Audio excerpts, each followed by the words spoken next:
Welcome to Conversations Live. For more than a decade, we've brought you the best in books, entertainment, celebrity interviews, and current events. When the movers and shakers of the world have something to say to you, they say it to us first. Now celebrating 17 years of broadcasting success, here's your host, Cyrus Webb. And welcome back, everyone, to Conversations Live. I'm your host, Cyrus Webb. Glad you all could join us once again, both for our radio audience in the South and us joining us online worldwide, thanks to our friends at iHeartRadio. We're glad you all could be with us as well. Lenese Calleea is someone who's not only been able to build on her love of fashion, but also build a business and brand that other people have been able to be inspired by, but also be able to grow with. We're going to talk to Lenese today, not only about the journey to building what she has, but also what it's been like for her to see the difference she's been able to make in the lives of others, as well as what's coming up next for her as well. Lenese, thank you so much for the time today. Really appreciate it. Thank you so much for having me. I'm really excited about the interview and to share my journey, my past, and, what I can do to, help the next generation of designers, creators, and visionaries. Yeah, and I love that. And I should mention, for those who follow you online, Lenese, they know that you're the founder of LC Apparel Consulting. I'm going to get more into that. I want to talk about the building of the brand, though. I mean, when this all began for you, Lenese, could you have imagined that you would have the reach and the influence that you now have? Not at all, to be completely honest. Like the business kind of just fell into my lap because I was already helping people and mentoring others. It was actually a friend of mine who was just like, you need to, teach the courses professionally. You need to consult professionally. Like, people will pay for it. So I really was just doing it for free just to help out others because I am very skilled in the apparel business, and I just was just giving it out for free, to be honest. So until somebody told me, like, hey, you need to, put a price tag on this, people will pay for this, like, you're a wealth of knowledge, then it kind of formed itself. I started off still working in the fashion industry as an apparel product development manager, and then just doing this on the side for up-and-coming designers, and it really grew really, really fast once I gave it my all. Right. Right. And I love the fact, and that's why I'm so excited to talk to you, Lenese, that you have been able to do something that we talk about a lot on this program, and I've been fortunate to do, and that is to take something that you are passionate about and literally build a business and brand around that.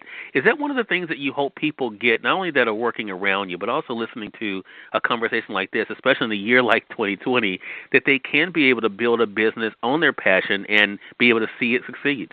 Yeah, actually, that's one of my mottos, is to let passion lead your purpose, and then the money will come when you're leading your purpose, because honestly, it doesn't feel like work for me. It's something that I naturally do. So when you literally let go and let passion lead, you'd be surprised what could come of it. Like I said, I never thought that it would be where it is right now, and that I would have, all of these clients and a team and a space and all these different things just by doing from what I love. So I never thought of it being money attached to it. So passion, it has to literally run through your veins, and then you just have to utilize every single resource, idea, things that you dream about, and pull it all together, because that's all I did. Like, as I thought about things, things came up in my dream, and I dream about them, of course, because I'm passionate about it. So it literally just kept happening and happening and happening, and literally I tell my employees, I tell people that in my business, I'm like, you have to be passionate about it. You have to live it. You have to breathe it. It has to be something that you love. Otherwise, you will get unfocused. You'll get unmotivated. You'll lack creativity, and you'll have a block if you're not doing something that you like to do. Right. And I love, too, that everything kind of builds on itself. When I was prepping for this segment, Lenese, I noticed that, you not only, of course, you are a designer yourself, but you also do consulting, you do mentoring. And then on the other side, there you are able to share what you're learning, like through your own podcast, Black in Fashion, and other platforms. I think that in itself is so key as well. I mean, do you still have those wow moments at this point when you kind of think about how this all began to now how it has grown and flourished for year after year? I have these wow moments, I'm not going to lie to you, every day, because do you know that I haven't even been doing this for a year full time? Like, it was always a side hustle. It was always a side hustle that I did on the side. I got laid off from my job in the beginning of the year, nothing to do with COVID, but because I worked for an import company and Trump was putting 15% tariffs on anything come out of China. So they laid off about 14 people in the beginning of the year. And my business has started to pick up a little bit in 2019, but me getting laid off and also me manifesting. I said that in 2020 I would be a full-time entrepreneur. I didn't work for anyone else one day in 2020. I came back from my birthday vacation. My birthday is January 4th. I came back to work. I left work on December 31st. I came back to work on January 6th, and I was laid off. So I also spoke it into existence. I said 2020 full-time entrepreneurship, and I was nervous the first week because I'm like, oh, my God, I don't have a paycheck. What am I going to do? So literally second week, I pulled out a garment tour. I increased my class courses. I opened up my schedule. I did whatever I needed to do. And by the third week of January, I had made more money in a month than I almost made in a year. And then that number just continued through February, through March, through April, through May. May came around, and I had almost 7 employees. And then August, September came around, and now I have 11 employees in September. I moved everything out of my home and into a commercial space. So when I tell you it's very new for me, and I'm still, like, working through the wow moments, like, damn, you have a team of 12 Black women. Like, damn, you have a space in a commercial space, and you really did do all this stuff, honestly, in less than 9 months. Wow. Well, and that passion definitely is there as well. I saw a great video, Lenese, that you had on Instagram. We're going to let our audience know how to follow you there, where you were at, I think, an event, and we got a chance to meet the team, to kind of see the team and them talk about their roles. And one of the common threads there is they talked about what it was like for them to work for you, and I think especially for the females that are working with you, to work for a Black woman. You know, I think a lot of times we take a lot of things for granted, Lenese. I think that we just, you know, these days, because of the way the world moves so quickly, right, we don't think about, did you ever think that would be a defining moment for others, the fact that they could work for someone that looks like them? Yeah, I mean, I was looking for it the whole time I was in the industry, looking for a Black boss or a Black company. I just never was able to, you know, get a job at one. But I think for them, they love it, you know, and it's so interesting to me because when I tell you I have to beg my team to go home, they will stay there all night. They'll stay in the studio. They'll come in early. They stay night. So I know for them, they love it. And they're all designers as well. So they can utilize the space to work on their own brands, and I push them to work on their own brands. But now that's kind of like my biggest success. When people ask me what my biggest success is, I was like employing 12 other Black women in 9 months, including my mother and my sister, and just keeping it like in my family, but also extending the opportunity to other Black women, some of which that I mentored for a little while, that had internships with me, that became employees, and other women that I've just met in passing, and it was like, you know what, you'd be a great fit for my company. Right. Yeah, to that point that you just made, I think there's something in there that you said that you kind of said quickly, but I think it's a big thing, and unfortunately, it is not common, Lenese, and that is not only are they working for you, but you're encouraging them. In fact, I heard them say even in that video that I was referencing, you've encouraged them to work on their own brands and to help them in that. Absolutely. I mean, we live in a world, unfortunately, that giving to others, you know, being able to reciprocate information and knowledge and, you know, context is not the norm. What made you say that was going to be key for you as you built the brand? Because I just feel like I didn't have that when I was trying to build my brand originally. I didn't have someone that would share resources for me. I didn't have a mentor. I didn't have a place. And I would prefer for them to make their mistakes on my dollar because I already learned it, you know. So by working for me and running things through the company, the errors and the mistakes that I wasted money on, I don't want them to do the same. All of the girls, of course, are a lot younger than me. They're in their early 20s, and I just wish that I had had something. So that was a defining factor, like filling the void of something that I didn't have. And I also had quite a few fashion industry jobs where I felt like maybe I intimidated them because of the way that I am, and maybe that's why I was let go in some positions. And there were other times where, you know, I wanted to grow in my positions and they just wouldn't allow me to. So for me, it's like as an employer, as a boss, at the end of the day, I'm a teacher and I'm a mentor. So the people that are working underneath me, they need to be just as successful as me. I encourage that entrepreneurship. So that's for me the key factor is, why would they stay in one position their entire life? They have to grow. They have to learn. So it's really just me giving back what I wanted from my employers. Wow.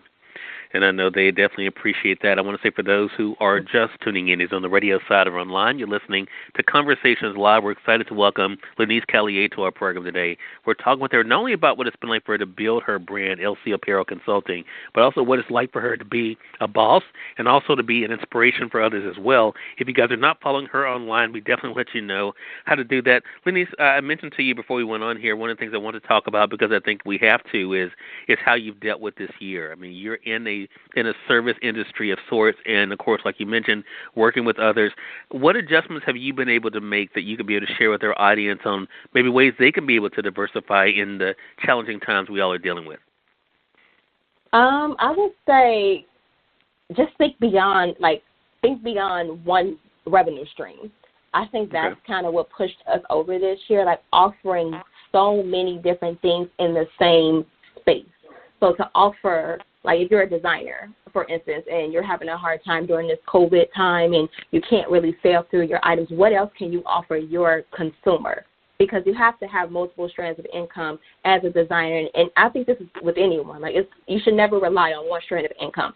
So thinking about all the different ways you can push people to the same common goal but in different assets. So at first I just offered the services and I offered courses. But now I offer mentorship packages. I also offer training packages. I also offer workshops. And then I do garment district tours. So thinking about how you can expand services and all the different things that you can offer so that the consumer can take a different track. So that's kind of, and even like with selling clothes, if your clothes are not selling, it's time to tap into accessories.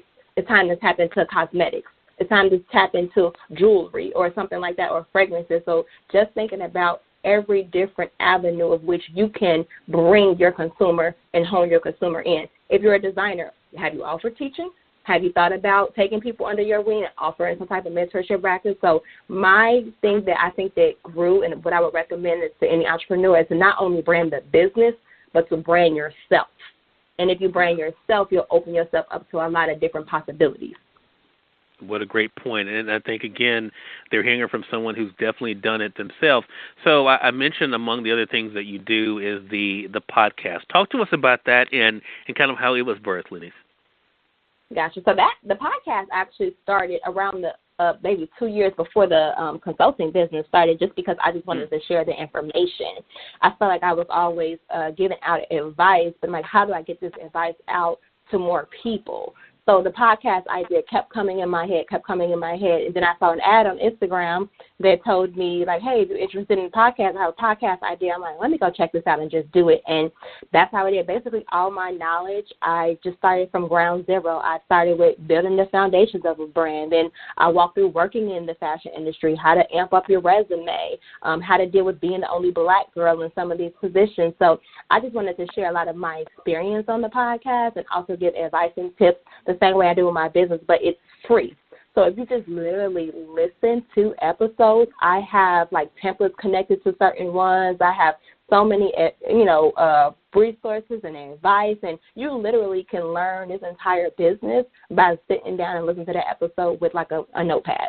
Like, because I've been doing it for 3 years, I just about touched on everything, and then I bring in guests that are experts in their field. I had a fashion law attorney. She went through structuring your business and trademarking and LLCing and how to move as a designer. I've talked to fashion models, people that work in PR, people that work in magazines. So I've hit every avenue of the fashion industry for those who just need that extra advice. And I just feel like it was so necessary to do the podcast because it's free. It's available on like every platform, iHeartRadio, Spotify, Apple, and it just gets the information out for those who don't have the budget to necessarily seek courses or the mentorship package. It literally has nothing but free information that you can listen to on your own time.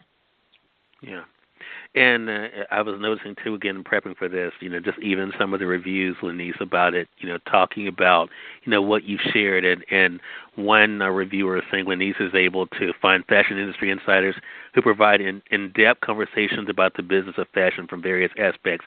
I'm always checking in on the YouTube recordings. And I think that's the thing. I also think it's another key thing that you mentioned there as well, Lenese, and that is reaching people where they are. We talk about that a lot on this broadcast as well, and I love the fact that you mentioned it's on all these different platforms, so people can't say they can't find it. All they have to do is look for Black in Fashion. So 2 other questions I have for you, Lenese. Really enjoyed this time with you.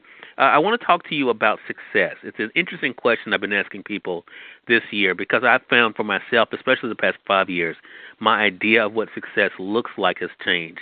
How has, considering what you've done in 2020, how has your idea of success changed?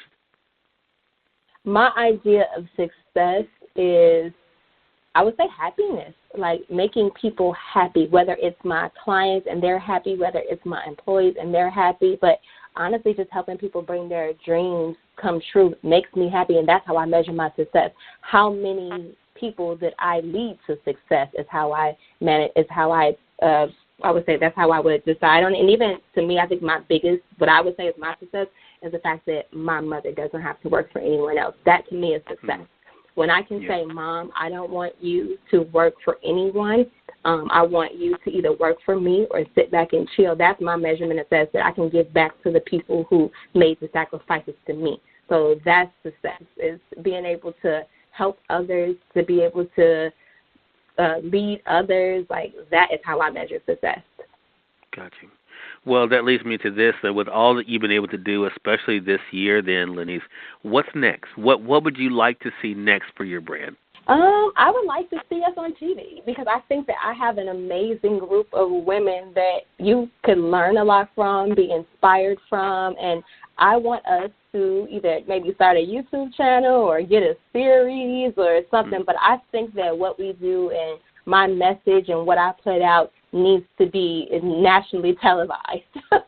Gotcha. So I agree. That's what I want. I have a book coming out as well, so I'm hoping that also inspires some people and helps some people along the road. But the next step is to get me and my team on TV and to get the podcast even more viewers and more people that are subscribed, and to push the brands, like to keep pushing all these brands. So that's the next, is I want all of the people who have done business with us to be in Vogue. I want to push for that. I want them to be in retailers. So that's next, is taking it to the level where the visibility of Black designers is smack right in your face. Wow. Well, look, I have no doubt that you're going to make it happen. So excited for you, Lenese, and all the great things that you're doing. Lenese Calleea, again, everyone, is our guest. She's the founder of LC Apparel Consulting and definitely setting an example for all of us. Lenese, how can our audience stay connected with you? They can follow me on Instagram or Facebook at Lenese Calleea, LeneseCalleea. In my bio, I have everything that I'm affiliated with, the Black in Fashion Podcast on Instagram, LC Apparel Consulting on Instagram, Calleea Boutique on Instagram, and the Black Girls Designer Club. All right, Lenese, congratulations to you again. Really appreciate this time, and looking forward to having you back on the program again. Thank you so much. I really appreciate it. The pleasure's definitely all mine, and we thank you, our audience, for tuning in to another great segment of Conversations Live. Until next time, I'm your host, Cyrus Webb, saying, as always, enjoy your day, enjoy your life, enjoy your world. Thank you all for choosing Conversations Live today. Let's go make today amazing. Take care.